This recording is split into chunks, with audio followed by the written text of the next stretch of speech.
The Mac Classes Key to Unlock the Success Kalyan Prakamper। नमस्कार, मैं doctor Vishnukant आप सभी का स्वागत करता हूं आपके अपने YouTube channel the Mac classes पे। द मैक क्लासेस के पे जो आप हिंदी संस्कृत के लिए आप हमसे जुड़ते हो, इसमें हम आपको इस समय वर्तमान जो आने वाली परीक्षा है आपकी सेंट्रल टेट की, उसके हम विगत वर्षों के प्रश्न पत्रों को आपको हल करा रहे हैं और आपका संस्कृत भाषा के हम 9 विगत वर्षों में आए हुए प्रश्न पत्रों को हम हल भी करा चुके हैं। आज हम प्रश्न पत्र संख्या 10 को तय करते हैं। कौन सी संख्या तय करते हैं बच्चों? 10वीं संख्या तय करते हैं। और 10वें प्रश्न पत्र पे कक्षा 1 से 5 तक का जो प्राइमरी का लेवल होता है, उसमें जिन्होंने द्वितीय भाषा के रूप में संस्कृत विषय का चयन किया है, आज हम उस पेपर को हल करेंगे।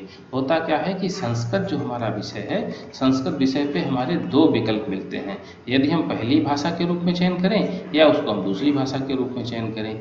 आप पहली भाषा के रूप पे हिंदी को चयन कर सकते हो और दूसरी भाषा आपके विकल्प में होती है, आप संस्कृत को चयन करो या किसी अन्य को चयन करो। तो जिन्होंने दूसरी भाषा संस्कृत का चयन किया है, आज हम उसकी बात तय करेंगे। और हमारा प्रमुख उद्देश्य ये होता है कि आप लोग संस्कृत से जो आपके मन में एक डर होता है, आप बिना पढ़े ही उत्तर देते हो, तो आपके मन से डर खत्म करना है। यदि आपने विगत वर्षों के प्रश्न पत्रों को तय कर लिया तो आपको हिंदी करने की दिक्कत, जो हिंदी के प्रश्न पत्रों को आप अच्छे से तय कर लेते हो, हिंदी के प्रश्नों में आने वाली समस्याओं को आप अच्छे से दूर कर देते हो, संस्कृत की हिंदी बनाने में जो समस्या थी उसकी और आपके बीच की जो दूरियां हैं उनको खत्म करने के लिए हम विगत वर्षों के प्रश्न पत्रों को आपको तय करा रहे हैं। आप मेरे साथ जुड़ करके प्रश्न पत्र संख्या 10 की हिंदी करने के लिए उद्यत हो जाइए। देखो ये कहता क्या, अभ्यर्थिनः पंचम भागस्य 5 प्रश्नानां प्रश्न संख्या 121 से 150 उत्तरम दत्युः यदि तहि संस्कृतं द्वितीय भाषा रूपेण चितम्। अभ्यर्थियों पंचम भाग के प्रश्नों में पंचम भाग के प्रश्नों को 121 से 150 तक के उत्तरों को देना चाहिए। यदि उन्होंने संस्कृत को द्वितीय भाषा के रूप में चयन किया है। आपसे कहता है द्वितीय भाषा के रूप में आपने चयन किया है तो 121 से 150 तक के उत्तरों को आपको चयन करना है। एक आपको सूचना बाद में देता है प्रश्न पत्र के प्रारंभ पे। ये कहता है अधोलिखितं गद्यांशं पठित्वा प्रश्नानां प्रश्न संख्या 121 से 129 विकल्पात्मक उत्तरेभ्यः उचितम उत्तरम चित्वा लिखत। अधोलिखितम नीचे लिखे हुए गद्यांश को पठित्वा पढ़ करके प्रश्नानाम प्रश्नों को प्रश्न संख्या 121 से 129 तक के विकल्पात्मक विकल्प में दिए हुए उत्तरों में से उचित उपयुक्त उत्तर को चित्वा चुन करके लिखितम लिखो। हमारा गद्यांश प्रारंभ होता, यह कहता कस्मिंश्चित् देशे कश्चित् भूपति आसीत्। किसी देश में कश्चित् कोई भूपति राजा था। अति लुब्धाशा, लुब्ध किसे कहते हो? लुब्ध माने होता है लालची। लुब्ध किसे कहते हो? लुब्ध माने होता है लालची।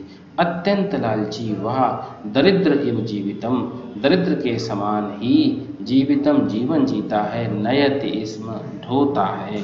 अर्थात कोई राजा है, वह दरिद्र के समान अपने जीवन को ढो रहा है। एकदा कश्चित् मुनि तस्य प्रासादम आगच्छत्। एकदा माने एक बार, कश्चित् मुनि कोई मुनि, तस्य उसके, प्रासादम माने महल, प्रासाद माने महल होता है। अर्थात कोई बार कोई मुनि उसके महल में आया। नृपति तम मुनिम सत्कारेण अतोषयत। राजा ने उस मुनि को सत्कारेण, तृतीया विभक्ति योगचन, सत्कार के द्वारा, अतोषयत लंग लकार प्रथम पुरुष एक वचन, राजा ने उस मुनि को सत्कार के द्वारा संतुष्ट किया। नृपतिना सत्कृतः मुनि संतुष्टाभवत्।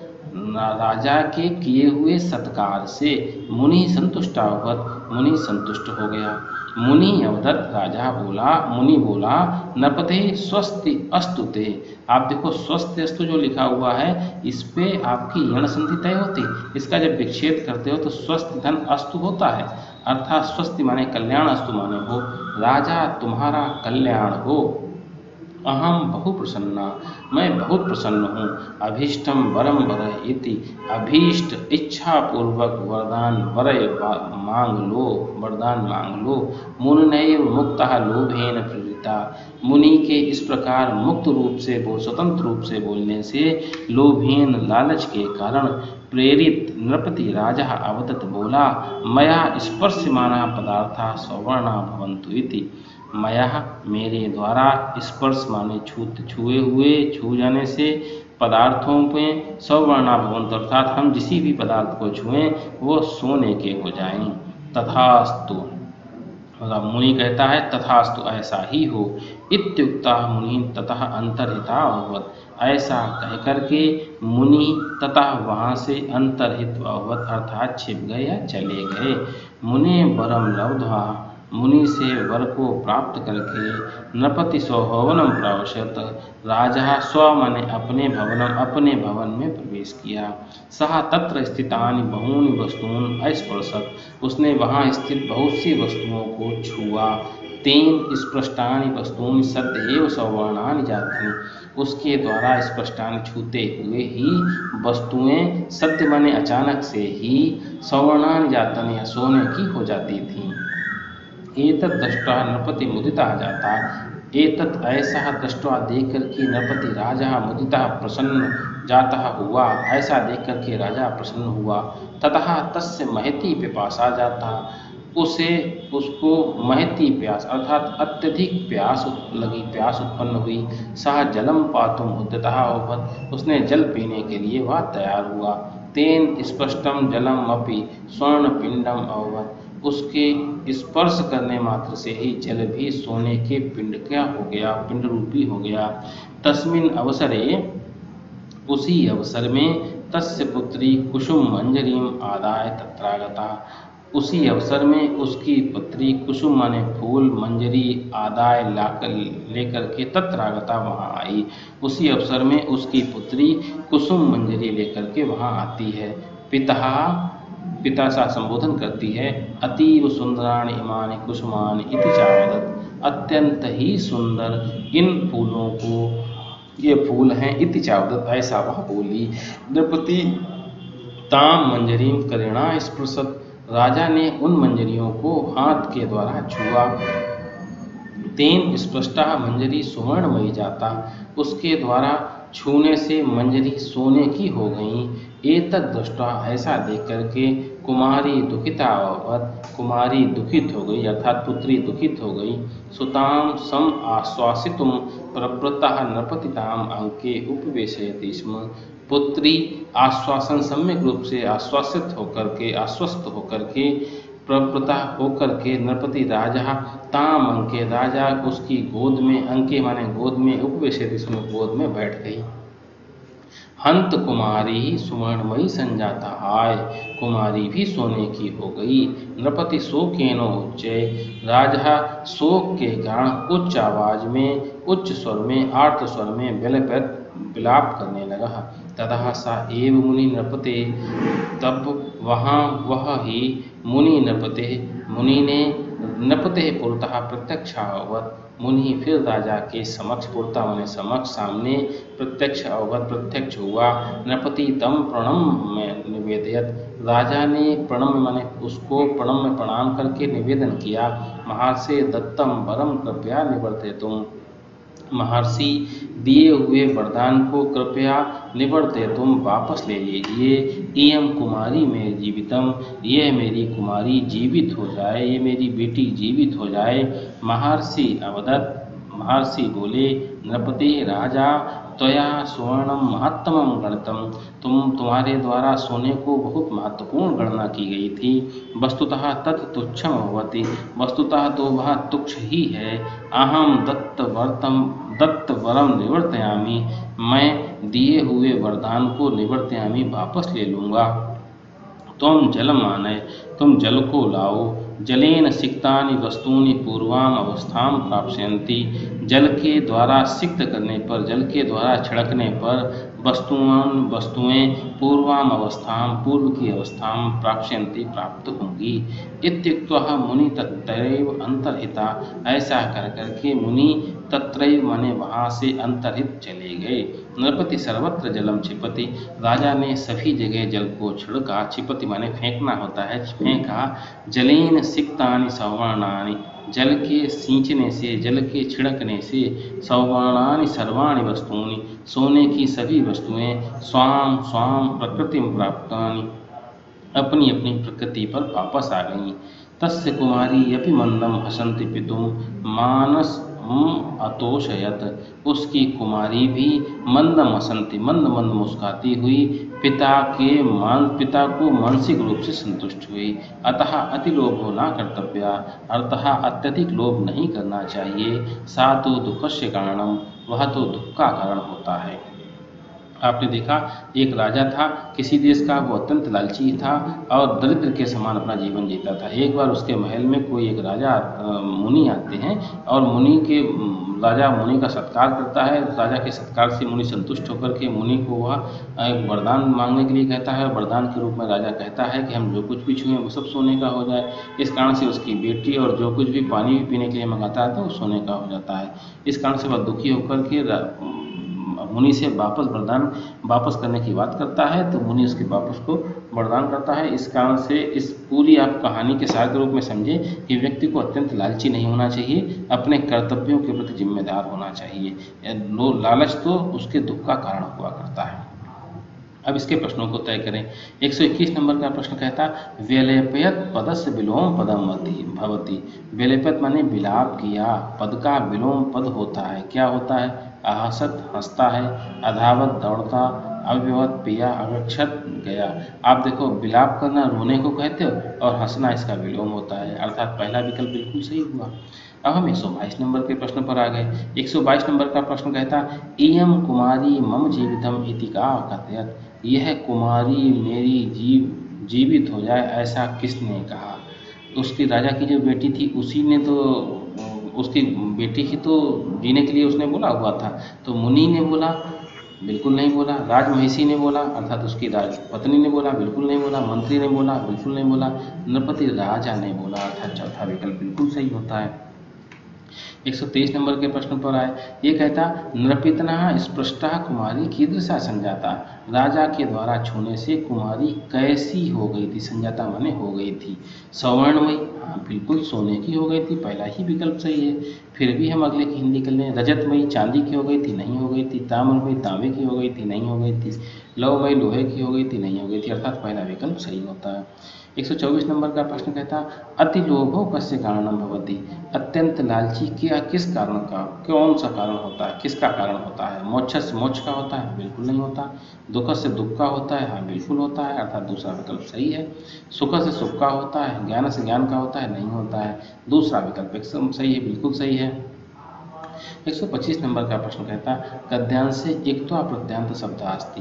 देखो इक्त्वा प्रत्यय के लिए हम आपको पिछले वीडियो पे भी बता चुके हैं। जिन किन्हीं को भी अगर हिंदी पे समस्या आ रही है तो पिछले विगत पे हम 9 पेपरों को हल करा चुके हैं। आप उन प्रश्न पत्रों की हिंदी देखो और इसलिए भी देखो कि उसमें कहीं कहीं हमने प्रत्ययों का भेद बताया है, कहीं कहीं आपको हमने संधि और समास के बारे में बताया है। और संधि समास के तो अलग से भी वीडियो हमने आपको लिंक पे दिए हुए हैं, उनका भी आप निश्चित रूप से अध्ययन करो। तो जो आपके व्याकरणिक वाले प्रश्न होते हैं वो भी आपके सही होने लगेंगे। इक्त्वा प्रत्यय के लिए हम पूर्व में भी बता चुके हैं, आज फिर बताते हैं। इक्त्वा प्रत्यय भूतकाल के लिए प्रयोग होता है, पहली शर्त इसकी होती है। दूसरी बात होती इक्त्वा प्रत्यय का त्वा शेष रहता है और ये करके के अर्थ में प्रयोग होता है।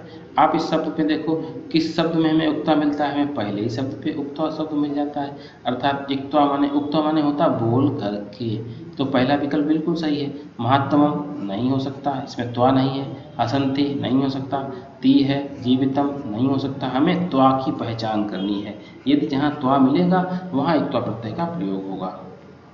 अगला प्रश्न 126 नंबर का प्रश्न कहता नृपति कीदृशः आसीत्। राजा कैसा था? परोपकारी था? नहीं था। अतिलुब्धा था? अत्यंत लालची था। ये दूसरा विकल्प सही है। देखो बच्चों ये बात ध्यान रखना कि आप लोग जो पुराने ये प्रश्न पत्र हैं इनमें कहीं कहीं आपको चिन्ह लगे हैं, आपको उन चिन्हों पे बिल्कुल ध्यान नहीं देना है। आप चूँकि हिंदी कर रहे हो, सहज भाषा पे करना चाहते हो उसको, तो हिंदी के बाद में जो मन में आपके सार और भाव एकत्र हुए हैं उन पर आधारित प्रश्नों को आप तय करना। आप बिल्कुल इस पर लगे हुए चिन्हों पर ध्यान नहीं देना। देखो इस पर तीसरे पे चिन्ह लगा है जबकि ये उत्तर गलत होता है। संतुष्ट नहीं हुआ था, महाधानी था, बिल्कुल नहीं था, तो दूसरा विकल्प बिल्कुल सही है। आप इसके प्रश्नों पर बिल्कुल भी लगे हुए चिन्हों पर बिल्कुल ध्यान नहीं दोगे आप। 127 नंबर का प्रश्न कहता नृपते प्रासादम का अक्षत का आगक्षत। राजा के महल में कौन आया था? कुक्कुरा कुत्ता आया था? नहीं आया था। मुनि आया था? हाँ मुनि आया था। राजा के महल में मुनि आया था, अर्थात दूसरा विकल्प सही होता। व्यापारी आया था, नहीं आया था। अश्वा घोड़ा आया था, बिल्कुल नहीं आया था। 127 नंबर का भी प्रश्न तय हो गया। 128 नंबर का प्रश्न कहता नृपितिना स्पष्टम जलम क्यों अभवत, राजा के द्वारा स्पष्ट माने छूने से जलम क्यों अभवत, जल को क्या हो गया था। मधुरम पया, मीठा दूध बन गया था। तिक्त रसा, तीखा रस बन गया था। सुवर्ण पिंडम, सोने का पिंड बन गया था। बिल्कुल सही है तीसरा विकल्प। मधुरम जलम, मीठा जल बन गया था, अर्थात पहला दूसरा चौथा गलत है और तीसरा वाला विकल्प हमारा सही होता है। 129 नंबर का प्रश्न क्या कहता कुसुमानि पदस्य पर्याया अस्ति। देखो कुसुम आप कहते हैं किसको, कुसुम हमारे लिए पुष्प का पर्यायवाची होता है, कुसुम हमारे लिए फूल का पर्यायवाची होता है और फूल की संस्कृत पुष्प हो सकती है। तो इस पे जो विकल्प मिलेगा, कुसुम का पर्यायवाची पूछ रहा तो पुष्पाणि पहले विकल्प सही होता है, अर्थात पहला विकल्प सही है। फलानि फल नहीं हो सकते, बीजान बीज नहीं हो सकते, पत्राणि पत्र नहीं हो सकते, पहला विकल्प बिल्कुल सही है। अब अगली सूचना हमको मिलती है प्रश्न पत्र पे, ये कहता सूचना देता अधोलिखितान, नीचे लिखे हुए श्लोकान पठित्वाम प्रश्नानाम, प्रश्न संख्या 130 से 135 तक विकल्पात्मक उत्तरेभ्य उचितम उत्तरम चित्वा लिखत। अधोलिखितान, नीचे लिखे हुए श्लोकान, श्लोकों को पढ़ करके प्रश्नानाम, प्रश्नों को प्रश्न संख्या 130 से 135 तक विकल्पात्मक उत्तरों से उचित उपयुक्त उत्तर को चित्वा चुन करके लिखो। अब देखो प्रश्न, ये देखो यहाँ पर उसने थोड़ा सा ऊपर श्लोक दे दिया, जबकि यहाँ भी गद्यांश से ही है, हमें गद्यांश की ही हिंदी करनी है।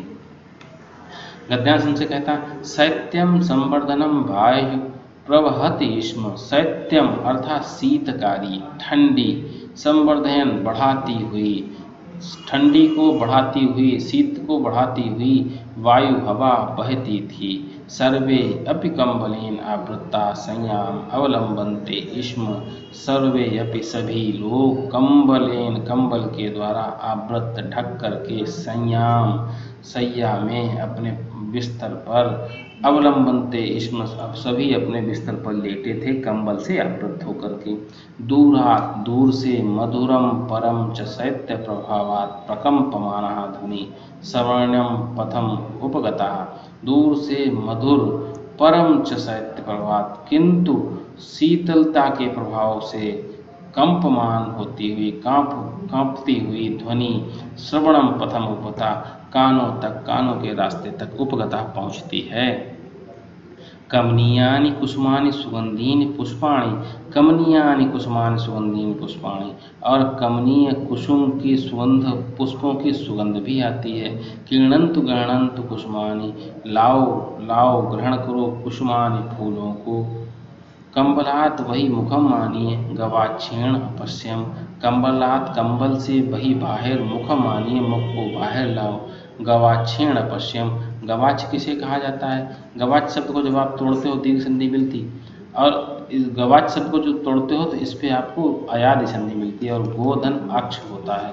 और गो किसे कहते हो, गो यहाँ पर इंद्री का अर्थ लेता है, अक्ष माने आँख, आँख रूपी इंद्री। और आँख रूपी इंद्री का प्रयोग हम किसे कहते हैं, कहाँ करते हैं, तो गवाक्ष का पर्याय लिया जाता है। गवाक्ष माने होती है खिड़की, आप लोग जो घर पे खिड़की होती है उसकी संस्कृत के रूप में गवाक्ष का प्रयोग किया जाता है। अब कहता है कंबल से बाहर मुख को निकालो, गवाक्षेण खिड़की के द्वारा पश्चिम देखो। काचित बालिका मम गृहस्य समक्षम पुष्पभाजनम वहंती स्थिता अस्ति, काचित कोई बालिका मम गृहस्य मेरे घर के समक्ष पुष्पभाजनम पुष्प को तोड़ती, फूलों को तोड़ती हुई वहंती स्थिता अस्ति बाहर स्थित है। मां दृष्टया प्रभु कमनीयानि पुष्पाणि इति प्रार्थयत, मां दृष्टवा मेरे देखने पर प्रभु हमसे कहती है स्वामी कमनीयानि पुष्पाणि इति प्रार्थयत, कुछ पुष्पों के लिए प्रार्थना करती है। बालिके शीत समय कथम ग्रहात वही शैत्यम सहसे, बालिके बेटी शीत समय, शीतकाल के समय में कथम ग्रहात किस प्रकार से घर से वही बाहर, शैत्यम सहसे इस शीतकाल के समय में तुम कैसे घर से बाहर आ गई। शैत्यम सहसे कितनी अत्यधिक शीतलता है, शीत है। सा स्वाम दुखमयीम कथाम अकथयत, तब वह उसने अपनी स्वाम माने अपनी दुखमयीम दुखपूर्ण कथाम कहानी को अकथयत कहा। क्या कहानी को कहा, प्रभु अहम पितृभ्याम भ्रातृभ्याम च सहरथ्यायाम पार्श्वे वशामि, स्वामी, मैं पिताजी के साथ भ्रातृभ्याम भाइयों के साथ सहे साथ में रथ्याया पार्श्वे, मार्ग के पार्श्व माने समीप में। पार्श्व किसे कहा जाता है? पार्श्व माने समीप कहा जाता है या पीछे कहा जाता है। समीप कहा जाए या पीछे कहा जाए। मैं मार्ग के पीछे ही रहती हूँ। मम पितरौ रोगाक्रांतौ शय्या विलंबिनौ जाता। मम पितरों हमने आपको द्वंद्व समास में पढ़ाया है। पितरों के हमारा द्वंद्व समास होता है। जब आप इसका विग्रह करते हो, कहता है माता चा पिता चा, अर्थात माता पिता दोनों शामिल होते हैं इस पर। कहती है मेरे माता पिता रोग से आक्रांत होकर के, रोगी होकर के शय्या अवलंबिन हो जाता, अर्थात शैया पर ही पड़े रहते हैं, पलंग पर ही पड़े रहते हैं। ज्येष्ठ भ्राता पंगु, जो हमारा बड़ा भाई है वह पंगु है। पंगु मतलब जो पैरों से विकलांग है। मूकश्च जाता, और गूंगा भी है। मूक किसे कहा जाता है? मूक माने जो बोल नहीं पाता है, जिसे हिंदी में हम लोग गूंगा बोलते हो। अर्थात इसका जो बड़ा भाई है वो पैर से लंगड़ा भी है और मूक गूंगा भी है। अनुश्च बाला एव, जो छोटा भाई है वो बाला छोटा ही है। या रात्रो वयम किमपि न वक्ष्याम, या हम कहते हैं बीते हुए कल को। या किसको कहते हैं? बीता हुआ कल। ये हम पिछले वीडियो पे भी आपको कई शब्दों को तय करा चुके हैं। या माने बीता हुआ कल। कहती है बीते हुए कल की रात्रि से वयम, हम लोगों ने किमपि न वक्ष्याम, कुछ भी नहीं खाया है। अधुनापि भोजनाय गृहे किमपि नास्ति, अधुना मतलब इस समय भी भोजनाय भोजन के लिए गृहे घर में किमपि नास्ति, कुछ भी नहीं है। सर्वथा दरिद्रा वयम, हम लोग हर प्रकार से दरिद्र हैं। एतेषां पुष्पाणां विक्रयेण यत् धनं लप्स्यते तेन पित्रो भ्रात्रो मम च भोजनाय किंचित क्रेतुम इच्छामि। इन पुष्पों को बेचने से यत धनम, जो कुछ भी धन लप्स्यते प्राप्त होगा, तेन उसके द्वारा पित्रो पिता माता पिता का, भ्रात्रो भाई का, च भोजनाय किंचित उस भोजन के लिए कुछ खरीदने की इच्छा करती हूँ। दीना वयम कथम कथमपि शैत्यम सहामहे इति, दीन वचनों को सुन करके हम लोग किस प्रकार से इस सर्दी को सहन करें। अहो दरिद्रम किम न कारयति, ओह दरिद्रता क्या नहीं कराती। एयं बालिका, यह बालिका, कथम शैत्यम सहिष्यते अस्याः पितरो भ्रातरो वा कथम सहिष्येते, यह बालिका किस प्रकार से इस शीतलता ठंड को सहन करेगी, इसके माता पिता और भाई किस प्रकार से सहन करेंगे। पितरो ज्येष्ठे भ्रातरि च अस्या भक्ति अनुजे चास्या स्नेहस्य प्रशंसा आता, पिता और ज्येष्ठ भाई के प्रति और अनुज के प्रति इसका स्नेह, ज्येष्ठ भाई के प्रति इसकी भक्ति, पिता माता पिता के प्रति भक्ति और ज्येष्ठ भाई के प्रति भक्ति और अनुज के प्रति इसका स्नेह प्रशंसा माता प्रशंसनीय है। एवं विचिन्त्य अस्याः सर्वाणि, ऐसा विचार करते हुए अस्याः सर्वाणि कुसुमानि अहमेव क्रेष्यामि इति विचारे तस्यै शतं रूप्यकाणि कानिचित वस्त्राणि च आयक्षम, ऐसा विचार करके तस्यै शतं रूप्यकाणि, उसको 100 रुपये दिए। और क्यों दिए? कि मैंने ही इसके सारे फूलों को ले लूँगा। कानिचित वस्त्राणि, और कुछ वस्त्रों को भी उसको दिया। सा विस्मयन मम दुखम विलोकयन्ती अतिष्ठत, वह आश्चर्यपूर्वक मम मुखम, मेरे मुख को देखती हुई अतिष्ठत बैठ गई। ताम आश्वासेन अहम अवदम ग्रहण सर्वमेतम ग्रहम च रक्ष, उसको आश्वासित करते हुए अहम अवदम, मैंने बोला, ग्रहण सर्वमेतत, घर में सब कुछ इसी से, ग्रहण च रक्ष, इस सब को लेकर के ग्रहण करके अपने घर की ओर जाओ।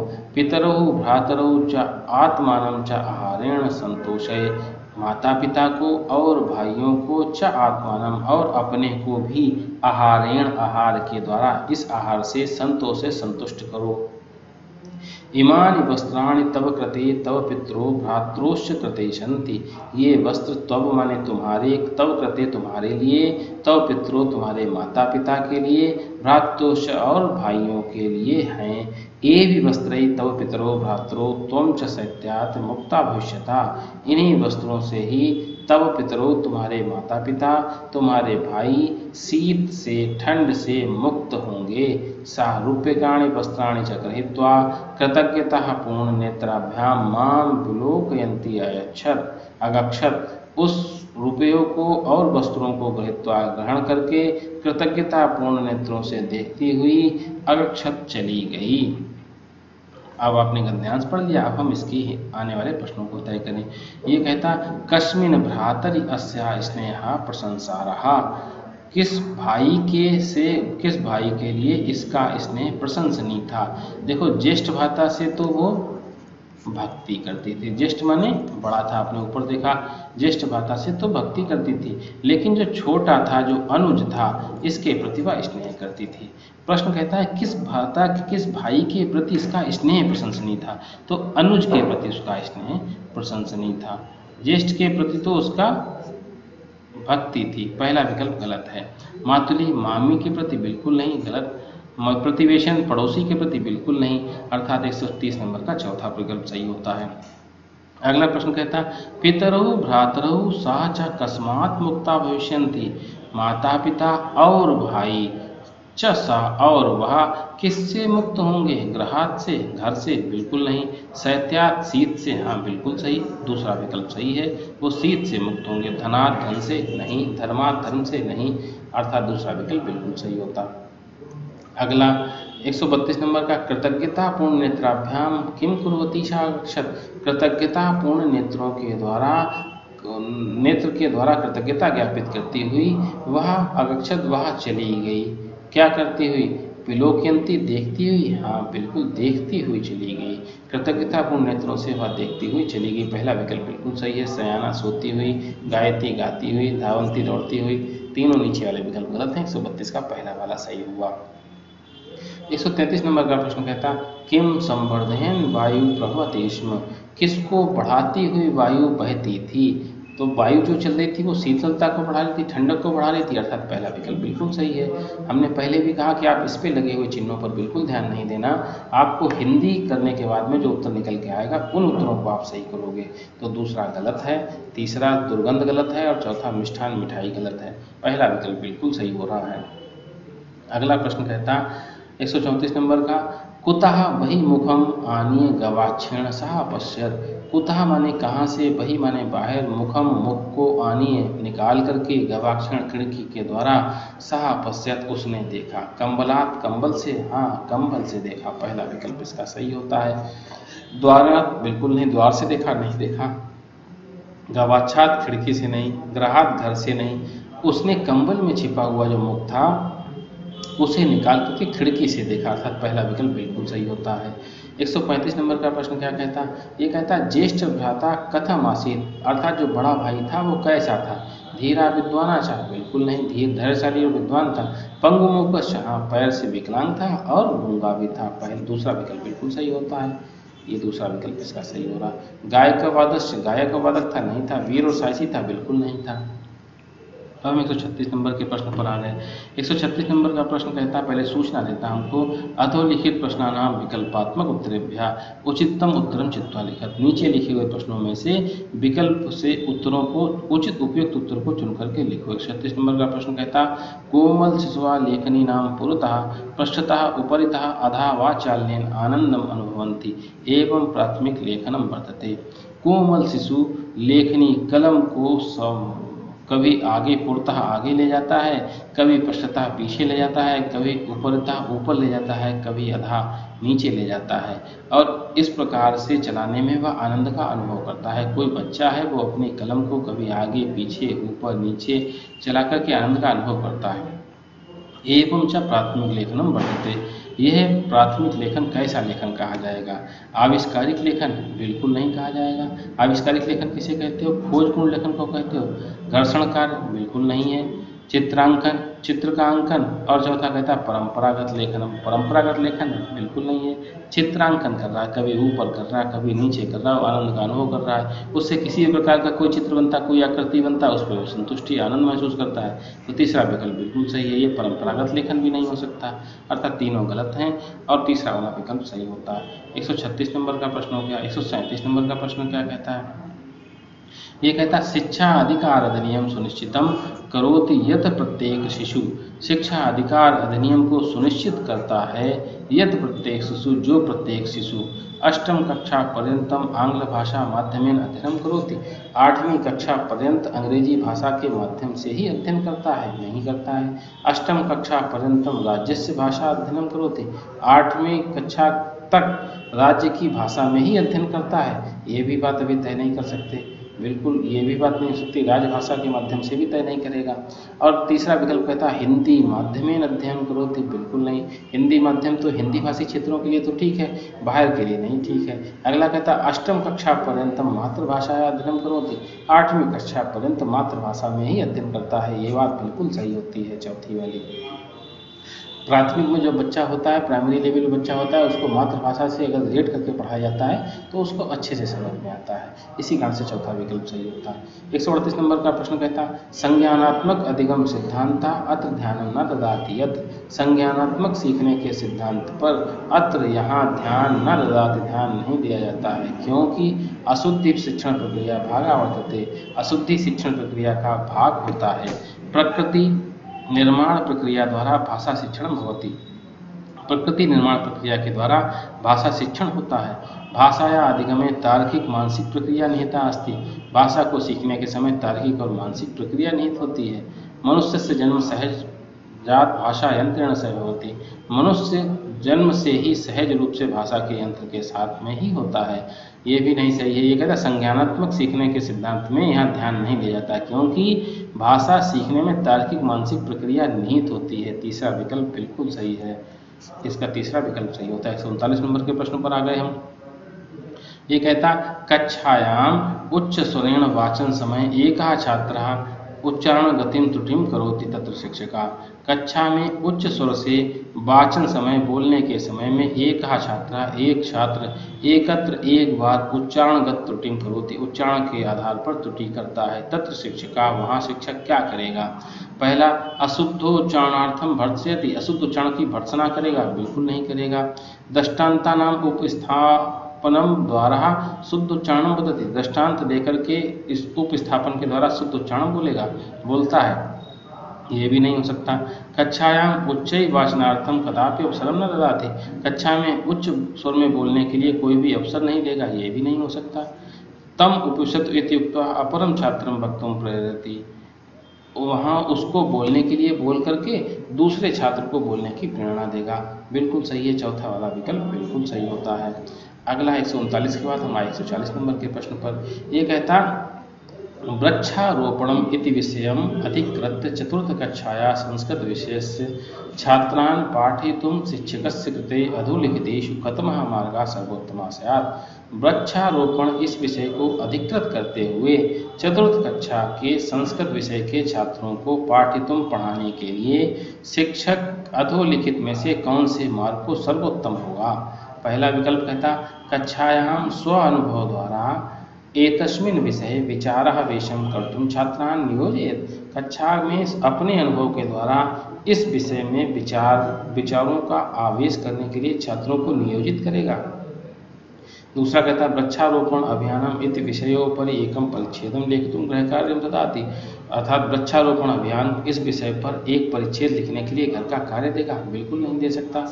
एतत् विषय सूचना नाम संग्रह कर्तुं छात्रान् प्रेरित, इस विषय को सूचनाओं का संग्रह करने के लिए छात्रों को प्रेरणा देगा, ये भी नहीं हो सकता। विभिन्न चित्र सहे बोधपत्राणाम उपयोगा, विभिन्न चित्रों के साथ बोधपत्रों का उपयोग करेगा, चौथा विकल्प बिल्कुल सही होता है इसका। पहला भी नहीं हो सकता, अपना अनुभव बच्चे नहीं कर सकते, इसका लिखने के लिए गृहकार्य लेख नहीं दे सकते, अनुच्छेद लिखने के लिए दे सकते, और सूचनाओं को संग्रह करने की प्रेरणा भी नहीं दे सकते, चौथा विकल्प बिल्कुल सही होता है।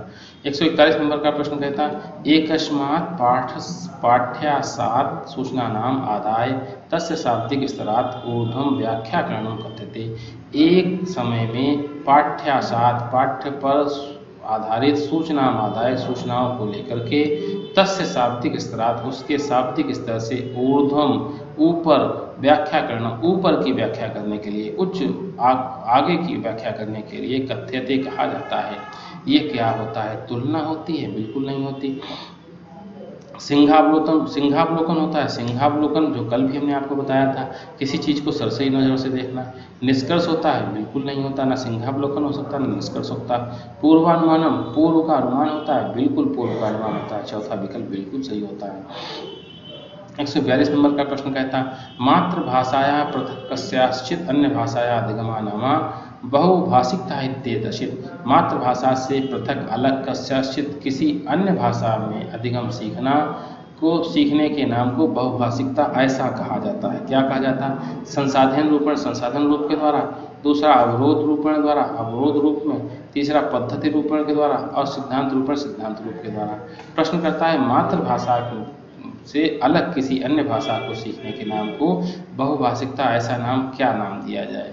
बहुभाषिकता मातृभाषा से जब अलग कोई भाषा सीखी जाएगी तो मेरे लिए वो अवरोध पैदा करेगी। इस कारण से दूसरा वाला विकल्प बिल्कुल सही होता है। यदि आप मातृभाषा से ऊपर भी पढ़ के आए हो, मातृभाषा रिलेट होकर कोई चीज़ पढ़ाते हो तो बिल्कुल सही हो, बच्चे को ज़्यादा समझ में आता है।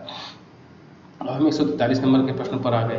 ये कहता तृतीय कक्षाया छात्रः उच्चस्वरेण वाचनं करोति तथा शिक्षका तां वाचन समय स्वर परिवर्तनं स्वरस्य आरोहम अवरोहम च कर्तुं निर्दिशति एवं शिक्षकस्य ध्यानम् अस्ति। तीसरी कक्षा के छात्र का उच्च स्वर के द्वारा बोलने के लिए वाचन करता है तथा शिक्षिका तब शिक्षक ताम वाचन समय उसके बोलने के समय में स्वर परिवर्तन, स्वरों का आरोह और अवरोह करने का निर्देश देता है।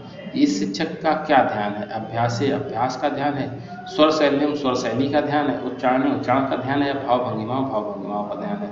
किसी भी बच्चे से आप जब अभ्यास कराते हो तो धीमे धीमे आप बच्चे से जब आँख का खा गा घा पढ़ाते हो तो अभ्यास के द्वारा इसको आरोह और अवरोह भी आता है और वो सीखने में भी सक्षम हो जाता है। इस कारण से इसका पहला वाला विकल्प बिल्कुल सही होता है। 143 नंबर का प्रश्न हो गया। अब 144 नंबर का प्रश्न देखें। ये कहता आंग्ल भाषाया लाटिन, ग्रीक,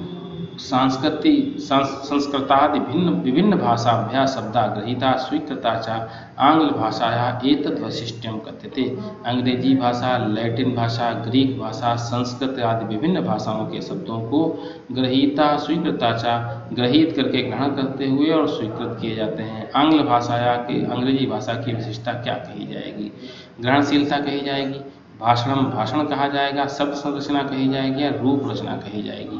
ऊपर प्रश्न कहता था अंग्रेजी भाषा, लैटिन भाषा, ग्रीक भाषा, संस्कृत आदि विभिन्न भाषाओं के शब्दों को ग्रहण और स्वीकार किया जाता है। अंग्रेजी भाषा का विशिष्ट क्या कहा जाएगा? ग्रहणशीलता कही जाएगी, भाषण कहा जाएगा, भाषण तो बिल्कुल नहीं, बोलने की बात, शब्द संरचना बिल्कुल नहीं हो सकता, रूप रचना बिल्कुल नहीं, ग्रहणशीलता की बात तय होती। किसी भी भाषा पे, जैसे हिंदी भी हम पढ़ते हैं तो हिंदी पे विदेशी भाषाओं का एक शब्दों के प्रकार में आता है, तत्सम, तद्भव, देशज और विदेशज। तो उसमें अरबी, फारसी और अंग्रेजी शब्दों का प्रयोग जो मिलता है उसको हम लोग तय करते हैं, अर्थात उसकी ग्रहणशीलता होती है। पहला विकल्प बिल्कुल सही होता है। 145 नंबर का प्रश्न क्या कहता है? ये कहता है बालानाम ध्यान अवधि लघु वर्तते अतः शिक्षका। बच्चों के ध्यान की अवधि जो है लघु, छोटी होती है, अतः शिक्षकों को क्या करना चाहिए? सावधानतया अभाव कारणात् भर्त्सयेत्। सावधानी पूर्वक अभाव के कारणों की भर्त्सना करनी चाहिए? बिल्कुल नहीं करनी चाहिए। छात्राणाम प्रति क्रियाकलाप मूलकानाम कार्याणाम नियोजनम कुर्यात्। छात्रों के लिए क्रियाकलाप आधारित कार्यों का नियोजन करना चाहिए? बिल्कुल करना चाहिए। दूसरा विकल्प बिल्कुल सही होता। फिर भी तीसरे चौथे की हिंदी करें। प्रत्येक कालांश से अंते विरामम तद्यात्। प्रत्येक कालांश के अंत और विराम में विराम देना चाहिए? बिल्कुल नहीं। विषय से विस्तृत वर्णन में ध्यान ददात। विषय के विस्तृत वर्णन में ध्यान देना चाहिए? बिल्कुल नहीं होना चाहिए। छात्रों के लिए क्रियाकलाप मूलक कार्यों का नियोजन करना चाहिए। ये हमारा 145 नंबर का प्रश्न हो गया। अब हम 146 नंबर के प्रश्न पर आए। ये कहता अध्यापकः विद्यार्थिनां ध्यानम् आकर्षितुं शारीरिक भंगिमानां वाचिक भंगिमानां च प्रयोगं करोति एतत् कौशलं नाम। अध्यापक विद्यार्थियों के ध्यान को आकर्षित करने के लिए शारीरिक भंगिमाओं, बोलने की भंगिमाओं का प्रयोग करता है। इस कौशल को क्या कहा जाए? उद्दीपन, भिन्नता, पुनर्वलनम, निर्देशन कौशलम, प्रस्तुत परिचय। आप देखो उद्दीपन भिन्नता किसे कहते हो? उद्दीपन भिन्नता आप उसे कहते हो जहाँ पर एक अध्यापक से दूसरे अध्यापक के मध्य में बोलने की जो उद्दीपन होता है, जगाने का जो कार्य होता है। दूसरा कहता है पुनर्वलनम। पुनर्वलनम भी बिल्कुल नहीं हो सकता, उद्दीपन भी नहीं हो सकता। पुनर्वलन जब बच्चा कोई नहीं पढ़ता है, हम बार बार उसको आवाज़ देते हैं सुनो सुनो, तो ये पुनर्विलोम कहा जाता है। निदर्शन का उल्लंघन बिल्कुल नहीं हो सकता। प्रस्तुति का परिचय हो सकता है, इस कौशल का नाम प्रस्तुति का परिचय होगा। चौथा विकल्प बिल्कुल सही होता है। अब हम अगले प्रश्न पर आए जो 147 नंबर का प्रश्न है। ये कहता श्रेया उत्तर लेखन समय भूतकालिक वाक्यानां लेखने तथा समर्थाना तस्यते इति शिक्षकेण परिलक्षितम्। श्रेया उत्तर लिखने के समय में भूतकाल के वाक्यों को लिखने में समर्थ नहीं दिखाई देती। ऐसे शिक्षक को परिलक्षित करते हुए ऐसे में शिक्षक के द्वारा क्या परिलक्षित किया जाना चाहिए?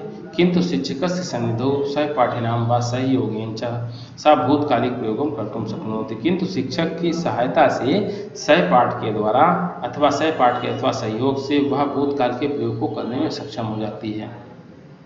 इस मार्गदर्शन को क्या कहा जाए? प्रतिसूचना कहा जाए? बिल्कुल नहीं। फीडबैक बिल्कुल नहीं हो सकता। प्रारंभिक सहयोग कहा जाए? बिल्कुल कहा जाए।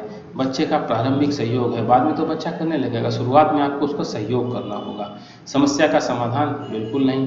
परामर्श? बिल्कुल नहीं। अर्थात दूसरा विकल्प इसका बिल्कुल सही होता है। अब हम 148 नंबर के प्रश्न पर आ गए।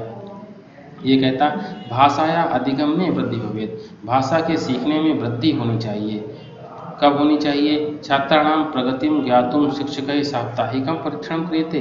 छात्रों की प्रगति को जानने के लिए शिक्षकों को साप्ताहिक परीक्षण करना चाहिए।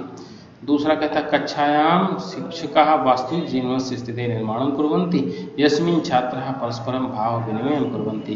कक्षा के शिक्षकों को वास्तविक जीवन की स्थिति में निर्माण करते हैं यस्मिन् छात्रा, जहाँ छात्र परस्पर विचारों का विनिमय करते हैं। तीसरा कहता है अध्यापकः छात्रेभ्यः कंठस्थीकरणार्थम एकं वाक्यं ददाति अनन्तरं कक्षायां तेभ्यः पुनरावृत्त्यर्थं कथयन्ति। अध्यापक छात्रों को याद करने के लिए एक वाक्य देता है, उसके अनंतर उसके पश्चात कक्षा में उन्हें पुनरावृत्ति के लिए कहता है। ये तो बिल्कुल नहीं हो सकता। चौथा कहता है शिक्षकेण प्रभूतम शिक्षण सामग्र्या प्रयोगः क्रियते। शिक्षक के द्वारा प्रभूत मात्रा में, अत्यधिक मात्रा में शिक्षण सामग्री का प्रयोग किया जाता है। देखो भाषा अधिगमन प्रयोग में कराने के लिए पहला वाला इसलिए नहीं हो सकता कि साप्ताहिक परीक्षण करना है, बिल्कुल नहीं हो सकता। वास्तविक जीवन का निर्माण और परस्पर भाव विचारों का विनिमय, ये दूसरा विकल्प इसका बिल्कुल सही होता है। चौथा भी नहीं हो सकता, प्रभुत्व शिक्षण सामग्री का प्रयोग भी अधिगमन की वृद्धि नहीं कराएगा। दूसरा वाला जब आप उसको परिवेश दोगे तो भाषा सीखने में सक्षम हो जाएगा। 119 नंबर का प्रश्न क्या कहता? ये कहता ऊर्जा संरक्षण विषयम् अधिकृत समूहेषु सूचनात्मक चित्र निर्माण कार्यार्थम एकः शिक्षकः छात्रान् नियोजितवान्। एकस्मिन् समूहे अमित नामः कश्चित् दृष्टिहीनः अपि चित्र निर्माण कार्ये संलग्नः तस्य सहभागिता भवेत्। ऊर्जा संरक्षण विषय को अधिकृत करते हुए समूहों में सृजनात्मक चित्र निर्माण कार्य के लिए एक शिक्षक छात्रों को नियोजित करता था। एकस्मिन् समूहे, एक समूह में अमित नाम का कश्चित कोई दृष्टिहीन, मतलब दृष्टिहीन नेत्रहीन व्यक्ति भी, नेत्रहीन बच्चा भी चित्र निर्माण के कार्य में संलग्न होता है, उसकी सहभागिता होनी चाहिए। कैसी होनी चाहिए? विचाराणाम आदान प्रदान, विचारों का आदान प्रदान के द्वारा, चित्रांकन के द्वारा, प्रचार वाक्य अथवा शीर्षक के लेखन के द्वारा, अथवा वृत्तपत्रेभ्यः पत्रिकाभ्याश्च अंशान पृथक्कृत्य, अर्थात वृत्तपत्रों और पत्रिकाओं के अंशों को अलग अलग करके। देखो जो ऊर्जा संरक्षण का अधिगम का नियम हुआ, ऊर्जा संरक्षण विषय को अधिकृत करते हुए समूहों में सृजनात्मक चित्रों का निर्माण कार्य है, उसमें छात्रों को नियोजित किया शिक्षक ने, और एक समूह में अमित नाम का कोई दृष्टिहीन छात्र है, वह भी चित्र निर्माण के कार्य में संलग्न होता है। उसकी सहभागिता कौन सी सहभागिता होगी? ये होगी हमारी चौथी वाली सहभागिता होगी। ये वाला फिर भी आप अपना जो शिक्षण शास्त्र के आपके अध्यापक से आप अध्ययन कर रहे हो, उन पे आप हिंदी करने के बाद उनसे एक बार आप हमारे उत्तरों को मिला जरूर लीजिएगा। हमारा मुख्य उद्देश्य हिंदी करना है। बाकी आप जो पेडागोजी शिक्षण शास्त्र के जो आपके अध्यापक होते हैं वो इन प्रश्नों के उत्तरों को हिंदी के बाद में अच्छे से समझाने में सक्षम हो पाएंगे। हमारा प्रमुख उद्देश्य तो आपको विगत वर्षों के प्रश्न पत्रों की हिंदी तय करा देना है, जिस कारण से आप उसकी हिंदी करने के बाद आसानी से उत्तरों को देने में सक्षम हो जाओ। इस प्रश्न पत्र का अंतिम प्रश्न आता, ये कहता चतुर्थ कक्षाया छात्रा हनि वदति अहम पठन कार्य सिद्ध्या अस्ति परंतु संस्कृत भाषया सम्भाषणे तथाम्ना एतत् मूल्यांकनम् अस्ति। चौथी कक्षा की छात्रा हनी वदति, हनी बोलती है, हनी उसका नाम है। अहम पठन कार्य, मैं पठन कार्य में सिद्ध हूँ, परंतु संस्कृत भाषाया संभाषण, परंतु संस्कृत भाषा के संभाषण में तथा न संस्कृत भाषा के संभाषण में सक्षम नहीं हूँ। एतत् मूल्यांकन, इसका मूल्यांकन होता है, कैसा होता है? अधिगमार्थम, अधिगम पूर्ण होता है, अधिगम रूप या अधिगम का रूप होता है, अधिगमे अधिगम में होता है, या अधिगम से अधिगम का होता है। देखो एक अधिगम शब्द है, अधिगम माने होता है सीखना, अधिगम माने सीखना ही तो होता है। अब दूसरे भी तरीके से आप इसको सीखते हो, इसमें अधि उपसर्ग है, अधि माने होता है अधिक, ऊपर आ गया निकट, और गम माने जाना। जब आप किसी के निकट जाते हो, कुछ सीखते हो तो अधिगम होता है। और ये कहती चौथी कक्षा की कोई छात्रा हनी है, वो बोलती है कि मैं पढ़ने के कार्य में तो सिद्ध हूँ, पर संस्कृत भाषा के संभाषण में सिद्ध नहीं हूँ। इसका कैसे मूल्यांकन किया जाए? अधिगम के लिए, अधिगम के रूप में, या अधिगम में, या अधिगम से अधिगम का। अब आप देखो अधिगम के लिए हो सकता है, इसका मूल्यांकन अर्थम लगा हुआ, अर्थम के लिए के अर्थ में आता है, इस कारण से इसका पहला विकल्प सही होता है। इसी प्रकार से आज हमने आपको 120 से 150 तक के 10वें प्रश्न पत्र की हिंदी तय कराई। इसी श्रृंखला में हम आगे प्रश्न पत्रों को आपको संस्कृत की हिंदी कराएंगे, फिर हिंदी के प्रश्न पत्रों को तय कराएंगे। ये मान के चलो कि यदि आप हमारे साथ में जुड़े रहे तो संस्कृत हिंदी के माध्यम से सेंट्रल टेट ऐसी बड़ी व्यवस्था को भी हम आसानी सहजता से पार करने में सक्षम हो जाएंगे। आप इसी तरीके से मेरे साथ जुड़े रहिए और जुड़ करके देखते रहिए the Mac classes. The Mac classes पे आपको जो व्याकरणिक वाला पार्ट है वो भी आपको मिल रहा है, अन्य विषयों के साथ भी मेरी सहभागिता हो रही है। आप मेरे साथ इसी प्रकार से जुड़े रहिए, और अगर आपको कोई समस्या आती है तो आप कमेंटों के माध्यम से आप हमसे प्रश्न पूछ सकते हो। जो आपको नीचे विकल्प कमेंट बॉक्स मिलता है उस पर आप अपने प्रश्नों को छोड़ देना, तो उस पर हम आपको जवाब भी देंगे। और इसी साथ में, इसके साथ ही हम अपने यहाँ पर इस पेपर को विराम देते हैं। मेरे साथ आपको ये जुड़े रहने के लिए धन्यवाद। The Mac Classes Key to Unlock the Success Kalyan Prakanpur